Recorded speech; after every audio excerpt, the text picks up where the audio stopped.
one thing we need to understand is identity has become gold in this age of digital payment, right? So at Smile ID, one of the things we're trying to do religiously is to make sure that we reduce the impact and the occurrence of identity fraud, right? And we do this across multiple markets.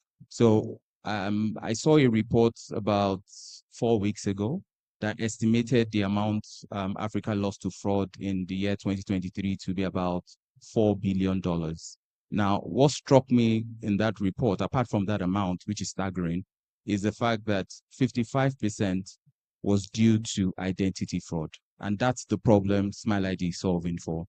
Now, from a compliance standpoint, we also help our partners stay compliant in terms of providing them with real-time digital identity verification and also AML checks to make them comply with the local laws. Now, from an innovation standpoint, one of the things we do very well is to use biometric KYC, right?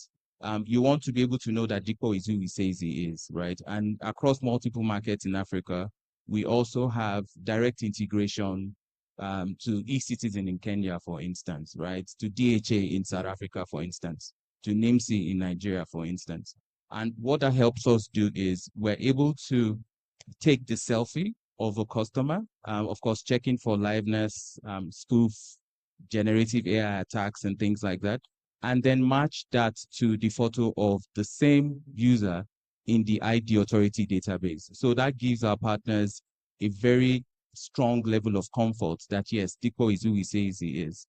And in addition to that, one of the things we're doing in terms of fraud prevention is to make sure that we use facial recognition as part of a multi-factor authentication system to track. So now we've passed the onboarding, right? The onboarding is good. But then how do we make sure that we monitor the transactional aspect of that user within the ecosystem of the financial institution? So we introduced something called Smart Selfie Authentication that helps our partners kind of store the selfie taken by that customer during onboarding. And then during the life cycle of that customer within the ecosystem, you can trigger a request to take another photo or another selfie and then match that against the initial one. And of course, add things like a PIN to fortify that transaction and to keep that customer safe.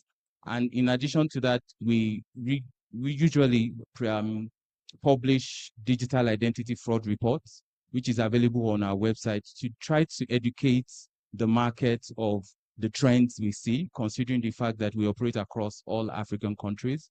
So we're able to at least help the market in that regard as well. Thank you.